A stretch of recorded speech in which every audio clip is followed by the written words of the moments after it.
Aprilia Chandra, NPM 2051012, kelas 1 BUPA.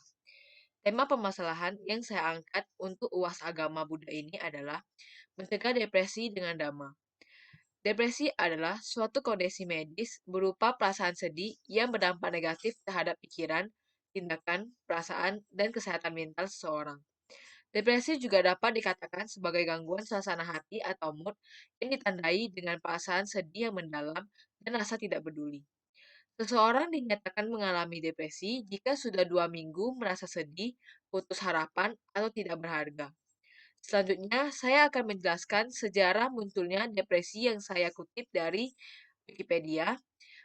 Mulai tahun 1950-an, Albert Ellis berargumen bahwa depresi berasal dari harus dan keharusan yang tidak rasional yang mengarah pada menyalahkan diri sendiri, mengasihani diri sendiri, atau mengasihani orang lain di saat-saat sulit.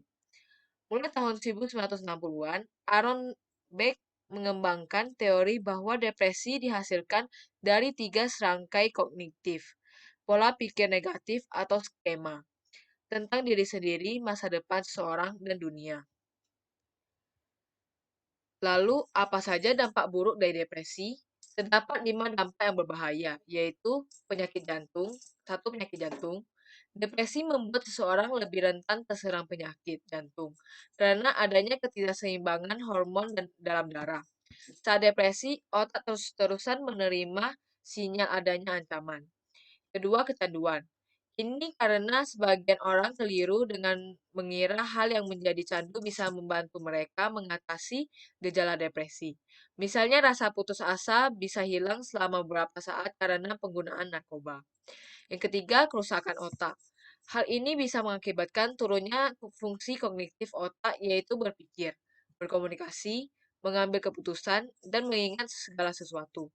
Dalam beberapa kasus, depresi kronis yang tidak ditangani juga memicu gangguan jiwa seperti skizofrenia, gangguan obsesif kompulsif, dan gangguan bipolar. Yang keempat, sulit menjalin hubungan dengan orang lain. Jiwa sosial manusia diatur oleh hormon serotonin. Depresi membuat Anda kekurangan serotonin.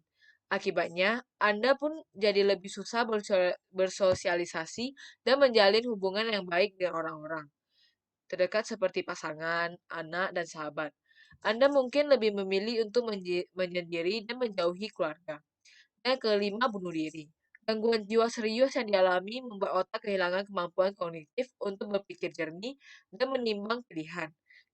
Ketidakseimbangan zat kimia dalam otak juga semakin memicu rasa putus asa, seolah-olah memang tak ada gunanya lagi melanjutkan hidup. Jadi, kita sudah tahu bahwa depresi dipengaruhi oleh pikiran dan perasaan. Ini ajaran Dhamma Sang Buddha tentang pikiran dan perasaan. Pikiran adalah pelopor dari segala sepikiran adalah pembentuk. Bila seseorang berbicara atau berbuat dengan pikiran murni, maka kebahagiaan akan mengikuti bagaikan bayang-bayang yang tak pernah meninggalkan bendanya. Dari Dhammapada Yamaka Waga Syaya 2. Lalu ada dari Dandawaga Syaya Dhammapada 144 yang berisi Atapino Samwegino Bawata Sadaya Silena Ca Wireyena Ca Samadina Dhamma Winicena Ca Sampana Wijacarana Patisata Pahasata Dukamidam Anapakam Asoyata Badro Kasanawito. Seseorang yang menyesali kekeliurannya, penuh semangat, penuh bakti, selalu disiplin, selalu tekun dengan ketenangan batin, meneliti pengalaman hidup sebelumnya, memiliki kesadaran yang terlatih baik, melalui mawas diri, akhirnya ia dapat melepaskan diri dari penderitaan yang tidak ringan ini, seperti seekor kuda yang terlatih dengan pukulan cemeti.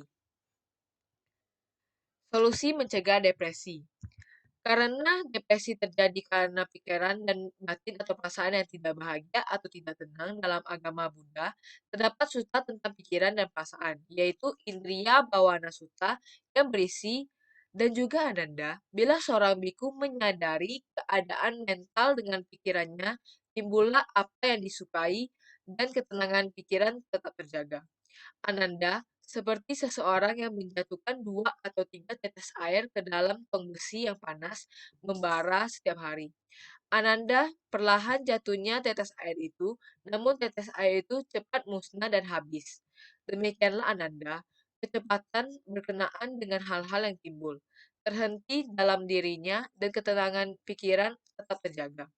Dalam disiplin bagi seseorang Arya, Ananda, hal ini dinamakan pengembangan ala indera yang tak dapat dibandingkan berkenaan dengan keadaan mental yang dapat disadari oleh pikiran.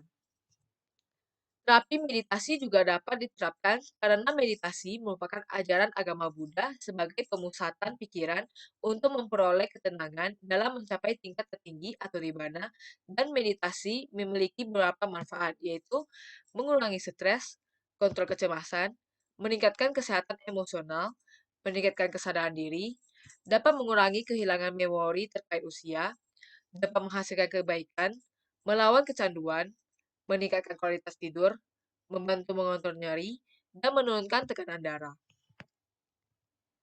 Secara umum, terdapat beberapa solusi untuk mencegah depresi, yaitu hindari kebiasaan menyendiri dengan mencari komunitas yang baik. Buat hidup lebih sederhana dengan membuat perencanaan jangka pendek dan panjang. Berolahraga secara teratur, minimal 3-5 kali dalam seminggu dengan durasi sekitar 30 menit. Konsumsi makanan dengan gizi seimbang dan pola makan yang teratur. Buat hidup lebih santai dan hindari stres. Dan hindari konsumsi minuman beralkohol serta obat-obatan terlarang. Mungkin itu saja penjelasan terkait permasalahan yang saya angkat, yaitu depresi, ajaran Sang Buddha yang relevan, serta sutta yang saya gunakan untuk permasalahan ini, dan beberapa solusi untuk mencegah dan mengatasi depresi. Semoga penjelasan saya dapat bermanfaat dan mudah dimengerti. Jika terdapat kesalahan kata, saya mohon maaf dan terima kasih. Namo Buddhaya.